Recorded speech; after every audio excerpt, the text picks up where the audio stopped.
Alright, so I'm pretty pissed off right now because I bought Micron on Tuesday at 33.72, and I sold call options against it at a $36 strike price, and I sold them for 99 cents, I believe. Yeah, so I bought Micron at 33.74, sold 99-cent call premiums at the $36 strike price, expiring February 22nd. So just from the call premiums, I collected about 2.6%. And I gave myself enough room in case the stock goes up before February 22nd. If they get called away, well, at least I make some capital gain plus the call premiums that I collected. But the real reason I gave myself room by picking a strike price of 36 that is away from the purchase price of 33.74 is that I don't want my shares to get called away. I want to keep my shares and just keep selling call premiums every month to hopefully generate 2.6% every month. But now today, look what happened. Stock went up all the way up to 36.59, and even after hours, 37.2. So it obviously went past my $36 strike price. So first of all, if I had just bought the stock and did not sell the call options, I would already be up 37 divided by 33.74. I'd already be up 9%, close to 10%, which is usually when I sell. Especially if I was able to make 9% in 2 days, I probably would have sold. So basically, because I sold that call option, I lost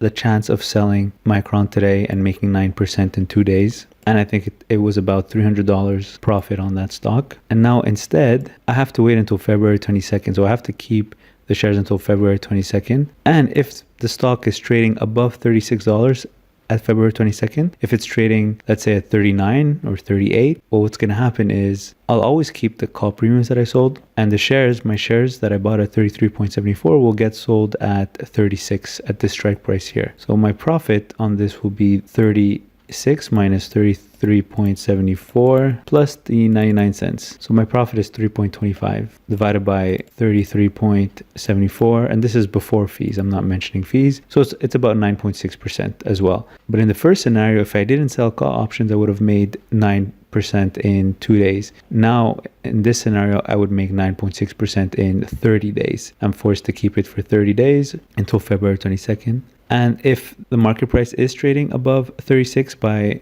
at least $1 or so, that's what's going to happen. If it's trading by even a penny, my shares will get called away automatically. But what could happen is if it's trading at 36.01, for example, come February 22nd, I will most likely buy back the call option to get rid of the obligation of giving away my shares at $36. So if it's trading at 36.01, for example, I'll just buy back the call options at 1 cent or 2 cents. And that way I get to keep my shares and I can sell another call option again at a $36 strike price and collect another 2.6%, for example. But if it's trading at 37 or 38 on February 22nd, then it's probably the call option is going to cost me $1 or $2. So on February 22nd, the call option will be equal to the difference between the price that it's trading at and 36, if it's above 36, of course. If it's under 36, then the options will expire worthless.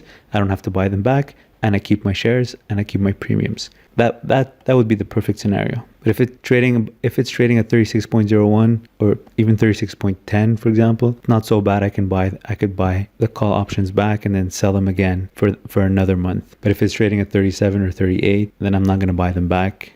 Because if it's trading at 37, it would cost me $1 to buy them back. And probably the next month would probably be, well, it depends what the next month call option will cost or how much I can sell it for. If let's say it's trading at 37, if the market price is trading at 37 on February 22nd, so the call option for me to buy back is $1. So it's going to cost me what I collected, but I can sell another month at, let's say, $2. So I would have made $1 the first month, and I would have made 2 minus 1 the second month, so another $1. So if that's the case, maybe I can buy it back. But if it's way too high to buy it back, and then I'm just going to let my shares go away, and I will have made my 9% in 30 days. But it's just disappointing that I could have made it in 3 days or 2 days. I bought this on Tuesday.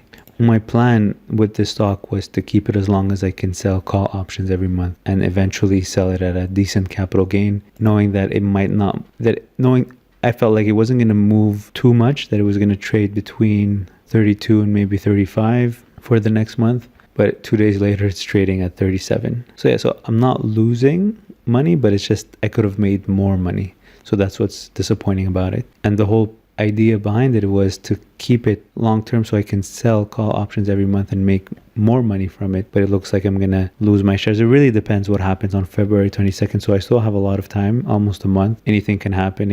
As much as it went up, it can go down again. So right now I can't do anything. I just have to wait until February 22nd and hope that it trades below 36 on February 22nd so I can keep it and sell another call option. So the call options that I sold them for 99 cents. But look how much they're worth right now. They're worth $2.37. So if I had just kept it an extra day without selling call options, I could have sold call options at $2.37 instead of 99 cents. But of course, when I bought it at 33.74, I don't know what's going to happen. I don't know which direction it's going to go. I just felt like it was a relatively low price and eventually it's going to go up. So I picked a strike price that's out of the money, so a strike price that's higher than the price I paid for. And I picked 36 compared to 33.74, so about $2 more, a little bit more than $2 more than what I paid for, thinking that it's enough room for a month. But already in 2 days, it's trading at 37, so it's trading $1 above the strike price that I chose. So another option I have is I could buy back the option at 36 at $2 or whatever it was trading at. So the option that I sold expires February 22nd and it's trading right now at between 220 and 227. So I could actually buy back the option at 227, for example, and then sell the call option 1 month after at a higher strike price. So let's say I go for March 15. And let's say I go for a 37 strike price. So I would buy it back at 220 and then sell it at 240, for example. So wouldn't be making money on that transaction, but I would give myself an extra $1 of capital gain. But I don't want to start doing that because I'm going to end up spending a lot just to buy back the call option. So I knew what I was getting myself into when I sold the call option. I knew the risks, I knew the consequences, and I'll just have to take it. Hopefully not every time I sell call options that'll be the case, although lately that has been the case. I mean, I bought CIX here. This was my mistake because I bought it at 17 and I sold the call option at a $17 strike price. So I sold it at the same price because otherwise it wasn't giving me a good call premium, and I sold it at 80 cents. So my profit is basically 80 cents. But the stock is already trading at 18.49. So if I did not sell the call option, I'd already be making a capital gain of 8 or 9%, be making $149 already if I did not sell the call option. Instead, I capped myself at 80 cents. Plus after fees, I'm going to be left with like $45. So this was a really bad trade. My mistake for taking a call option that's at the money, which is strike price equal to purchase price or equal to current market price. But I thought I could get away with it, but obviously I was wrong. And this one expires February 15. So the only way I keep the shares is if by February 15 the stock is trading below $17. But it doesn't look like it. And it's sad because I wanted to keep it because it pays 5% dividends. So I should have picked a strike price that's further from 18 or even 19. But in that case, the call premiums would have been too low, would not have been worth selling. So sometimes I have to accept that if the call premiums are low, then I don't have to sell call options just to collect something extra. So sometimes I feel like just sticking to my old ways of swing trading, of just buying low and selling a little bit higher.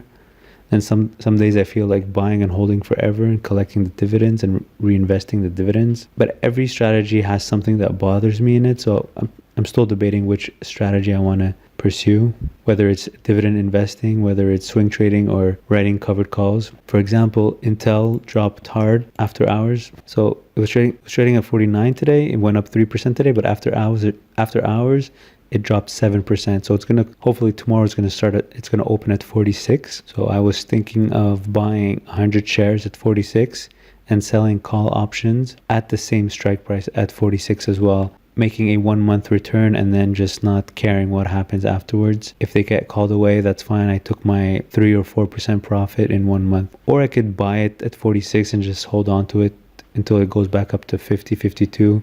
But I don't know how much time it will take to go back up. So let's say I sell it at 52, I buy at 46, so that's 13% capital gain, but I don't know how long that'll take. It could be 3 months, could be 4 months. It could even drop after 46. But if I buy it at 46, and then I sell the February 22nd call option at 46 as well. Right now it's 425, but obviously the options are not updated after hours, but this would probably be around 225 once tomorrow opens. So let's say 225 minus, if my shares get called away, I'm going to pay around $41 of fees. So I'm left with 184 divided by a 4,600 investment. That'll be 4%. So if my strategy is just to sell covered calls every month, to always look for opportunities to buy and just sell call options and then have my shares called away. My cash will be available and then I can buy something else again. So it's obviously, this is more time consuming, it's more effort. But if I can make 2 to 4% every month, it's definitely going to be worth more than swing trading and dividend investing. So if I do that with Intel tomorrow, buy 100 shares at 46 and sell call options at the 46 strike price, I would choose a 46 strike price because I want my shares to get called away, hoping that by February 26, Intel is trading above 46, which has a pretty good chance of trading above 46. If I want to keep Intel for a longer time, I could probably go at a strike price higher than 46, probably go at 49. This will probably be under $1. We'll see tomorrow what it's trading at. So it depends what I want to do with the stock, but definitely Intel.